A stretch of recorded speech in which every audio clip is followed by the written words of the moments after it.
Hello everyone, di video ini kita akan melihat perbedaannya antara diciptakan dengan dibegotten.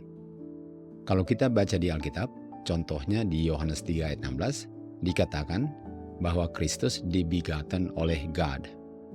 Kata begotten ini bahasa Grekanya monogenes, yang artinya only born, atau yang satu-satunya lahir, atau yang satu-satunya dilahirkan.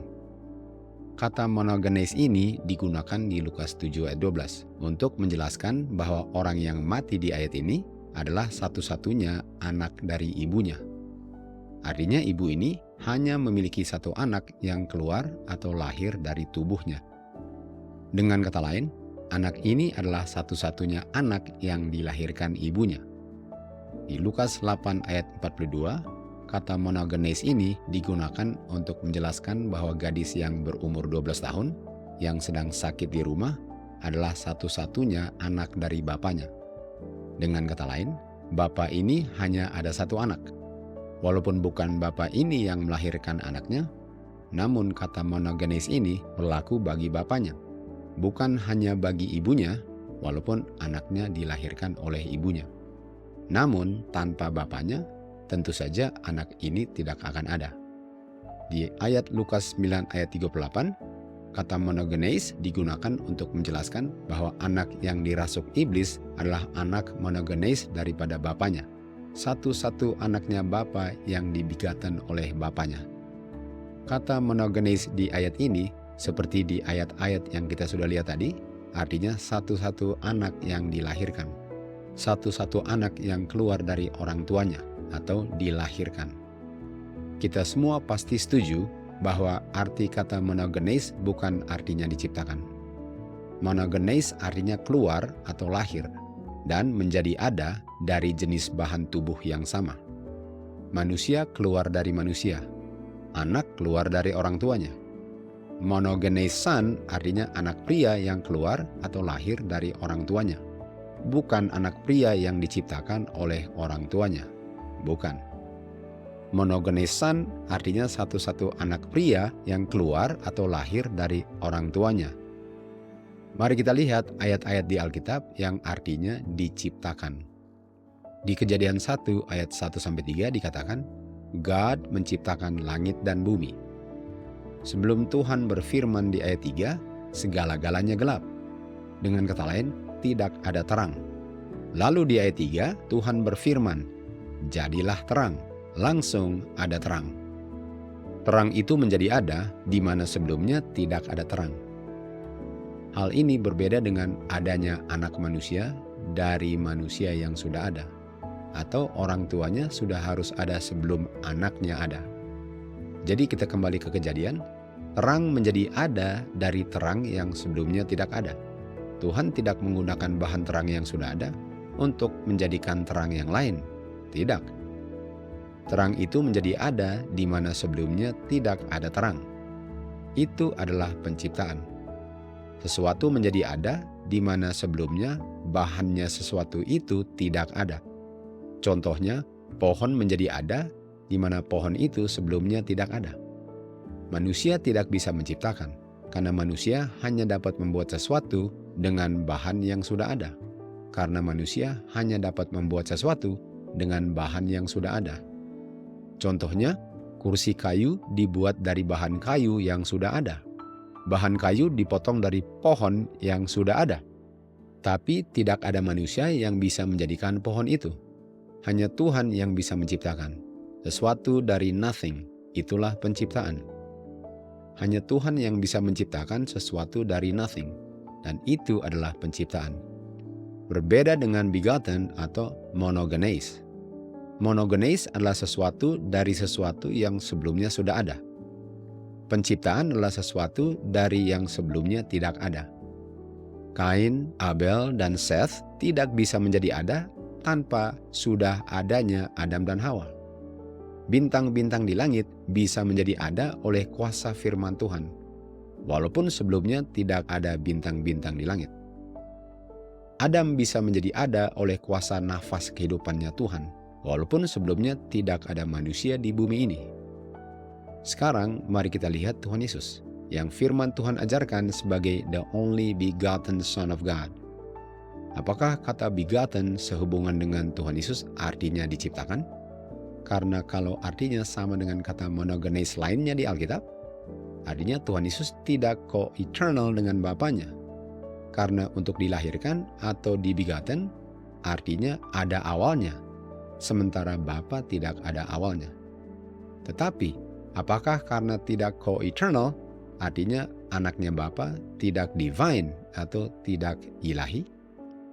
Kita akan izinkan firman Tuhan itu sendiri untuk menjelaskan dirinya sendiri, tanpa saya perlu untuk otak-atik sehingga artinya cocok dengan apa yang saya mau artinya. Syarat untuk mengerti kebenaran surgawi ialah kejujuran dalam mempelajari firman Tuhan. Dan jikalau yang saya temukan di Alkitab berbeda artinya dengan pendapat saya, orang yang jujur akan meninggalkan pengertiannya yang salah dan menerima apa yang benar. Itu namanya jujur dan rendah hati. Kita mulai di Yohanes 3 ayat 16. Ayat ini mengatakan bahwa God yang adalah Bapa memberikan anaknya yang dibegotten, anaknya yang dimonogenes. Kata monogenes ini artinya only born atau satu-satunya yang dilahirkan. Untuk dilahirkan artinya menjadi ada dari bahan tubuh yang sama. Itu bukan diciptakan. Dan itu bukan artinya co-eternal. Karena kalau ini artinya co-eternal, artinya Seth selalu ada bersama Adam, sehingga Adam bukan bapaknya dan Seth bukan anaknya Adam. Sangat mirip dengan doktrin Trinitas ya. Apakah Ishak sama awal keberadaannya dengan Abraham? Tentu saja jawabannya tidak. Apakah Yakub sama awal keberadaannya dengan Ishak? Tentu saja jawabannya tidak. Apakah Musa sama awal keberadaannya dengan Amram? Tentu saja tidak. Apakah Kristus selalu ada bersama Bapanya yang tidak ada awalnya? Tentu saja jawabannya tidak berdasarkan Kristus dibegotten oleh Bapanya. Ishak dibegotten oleh Abraham. Yakub dibegotten oleh Isaac. Musa dibegotten oleh Amram. Demikian juga Kristus dibegotten oleh God the Father. Di Mazmur 2 ayat 7, Bapa mengatakan mengenai anaknya, "Engkau adalah anakku, hari ini telah aku begotten engkau." Kata begotten di ayat ini, bahasa Ibraninya adalah yalad, yang artinya to bear, to beget, birth, born, bring forth. Dan ada kata birth dengan born, artinya begotten yang bahasa Ibraninya adalah yalad, artinya lahir. Mari kita lihat arti kata yalad untuk establish bahwa artinya sama dengan kata monogenes di Perjanjian Baru yang artinya keluar dari tubuh orang tuanya. Di Perjanjian Lama kita temukan 497 kata yalad yang digunakan di 403 ayat Alkitab. Kita pilih beberapa saja. Kata bring forth di Kejadian 3 ayat 16 adalah yalad, yang di Mazmur adalah begotten. Tuhan mengatakan kepada Hawa bahwa dia akan yalad anak-anak. Hawa akan melahirkan anak-anak. Yalad yang adalah begotten sama dengan melahirkan. Kata bear di Kejadian 4 ayat 1 adalah yalad. Adam bear Cain. Cain adalah anaknya Adam yang keluar dari tubuhnya Adam. Jangan lupa, tanpa Adam tidak ada Cain. Dari dua ayat ini saja, kata yalad sama artinya dengan kata monogenes. Sama-sama artinya dilahirkan. Keluar dari jenis tubuh yang sama. Yang kita tahu artinya bukan diciptakan dan juga bukan artinya co-eternal, tetapi dibegotten. Begotten beda artinya dengan diciptakan. Adam diciptakan, Kristus dibegotten. Adam diciptakan, Kristus dilahirkan. Dibegotten artinya ada awalnya, sehingga Kristus tidak co-eternal dengan Bapanya. Namun karena anak selalu nature-nya sama dengan orang tuanya, sehingga Kristus adalah divine nature-nya, sebagaimana Bapa adalah divine nature-nya juga. Untuk dibegotten Bapanya, artinya bahan tubuhnya Kristus sama dengan bahan tubuhnya God. Itu sebabnya Kristus adalah God nature-nya. Sementara Kristus adalah anaknya God personality-nya. Di buku Yehezkiel 16 ayat 5, kata born atau lahir, bahasa Ibraninya yalad. Di Jeremia 30 ayat 6, kata travail adalah yalad. Kata beget di Jeremia 29 ayat 6 adalah yalad atau begotten atau lahir. Sementara di Mazmur 2 ayat 7, Bapa mengatakan mengenai anaknya yang dia begotten atau yang dia yalad. Engkau adalah anakku yang aku yalad atau begotten atau yang dilahirkan. Berdasarkan pernyataan Bapa, Kristus adalah anaknya yang dia begotten atau yalad, yang artinya lahir, keluar dari tubuhnya Bapa. Bukan anak yang diciptakan, bukan anak yang hanya berperan sebagai anaknya, bukan anaknya yang co-eternal dengan Bapanya, tetapi sesungguhnya adalah anaknya yang keluar dari tubuhnya Bapa. Roh Nubuat mengajarkan bahwa anak yang Bapa begotten adalah anak yang tore from his bosom atau keluar dari tubuhnya Bapa. Anak Bapa ada sumbernya, yaitu Bapanya. Sementara Bapa adalah sumber dari all things. Bapa adalah sumber dari segala-galanya. Rasul Paulus mengajarkan bahwa satu God yang adalah Bapa adalah sumber dari all things, sumber dari segala-galanya. Segala-galanya berasal dari Bapa, termasuk anaknya. Dari Bapa, all things menjadi ada melalui anaknya. Of God by the Son of God. Kita baca itu di 1 Korintus 8 ayat 6. Rasul Paulus di Efesus 4 ayat 6 mengajarkan bahwa satu God yang adalah Bapa adalah above all, di atas segala-galanya. Itu sebabnya di Yohanes 14 ayat 28, Yesus mengatakan bahwa Bapanya greater dari dirinya, karena Bapa lebih dulu ada dari anaknya. James White, suaminya Mrs. White, menulis, Bapa adalah greater dari anaknya karena Bapa duluan ada. Di Signs of the Times, Mrs. White menulis, God memberikan His only begotten Son, bukan anak yang diciptakan, sebagaimana malaikat-malaikat diciptakan, bukan anak yang diadopsi, sebagaimana orang berdosa yang dosanya diampuni, diadopsi. Tapi Tuhan Yesus adalah anak yang dibegotten. Kata begotten ini, monogenes, sama dengan di Ibraninya yalad. Dan semua ilustrasi Alkitab mengartikan arti itu adalah lahir keluar dari sumber yang sudah ada sebelumnya. Lalu E.J. Wagner menulis, Kristus adalah the only begotten Son of God, yang mana tidak ada makhluk yang lain yang pernah ada ataupun akan pernah ada yang dibegotten oleh Bapa. Lalu dia lanjut, malaikat-malaikat dan Adam diciptakan. Orang-orang Kristen adalah anak-anak yang diadopsi. Tetapi Kristus adalah anaknya Bapa yang lahir dari Bapanya. Jadi Ellen White menggunakan kata begotten, sementara E.J. Wagner menggunakan kata lahir atau dilahirkan. W.W. Prescott menulis, Kristus lahirnya dua kali. Yang pertama di masa kekekalan oleh Bapanya, dan di bumi oleh ibu manusianya. Kristus katakan kepada orang-orang Farisi, kalau Bapa kamu adalah satu God itu, seharusnya kamu mengasihi aku, karena aku proceedeth from Bapakku. Kata proceedeth forth yang adalah exosomai, artinya keluar dari atau lahir dari.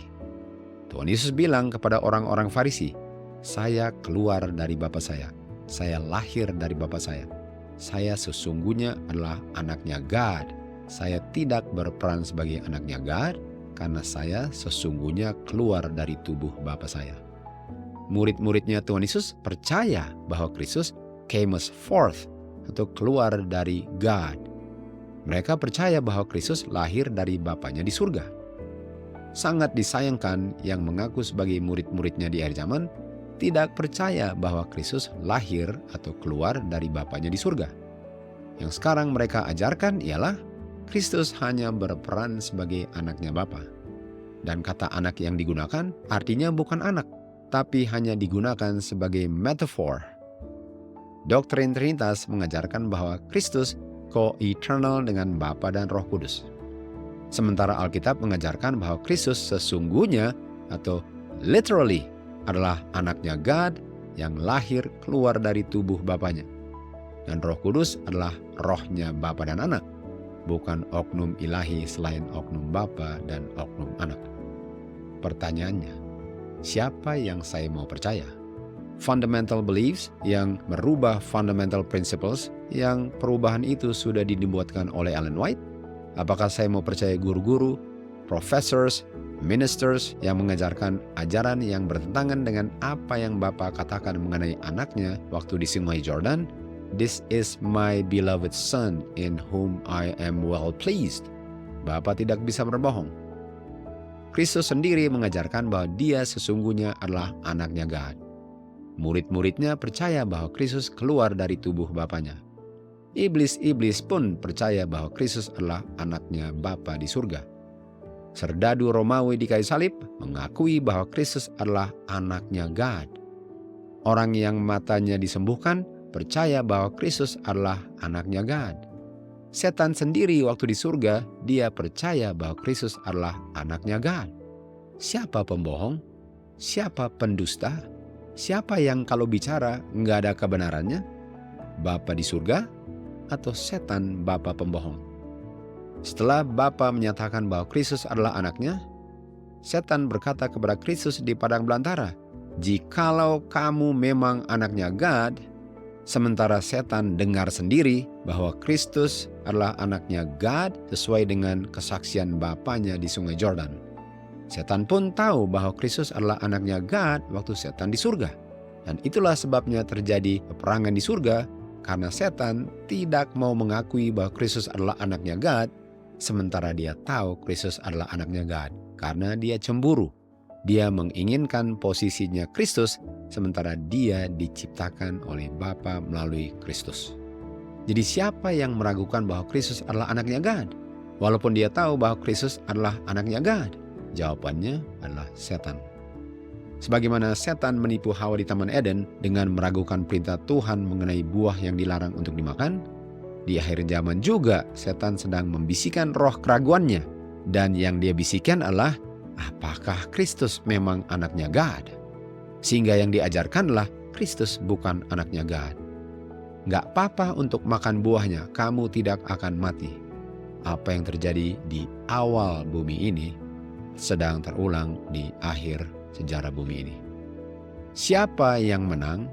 Siapa yang menaklukkan tipuan-tipuan setan? Jawabannya, dia yang percaya bahwa Kristus sesungguhnya adalah anaknya God. Artinya dia yang tidak percaya bahwa Kristus adalah anaknya God, bukan dia yang pemenang, bukan dia yang menaklukkan tipuan-tipuan setan. Sementara dia tertipu setan. Pilihlah berdasarkan bukti-bukti firman Tuhan, bukan berdasarkan perkataan siapapun yang bertentangan dengan firman Tuhan. To God be the glory.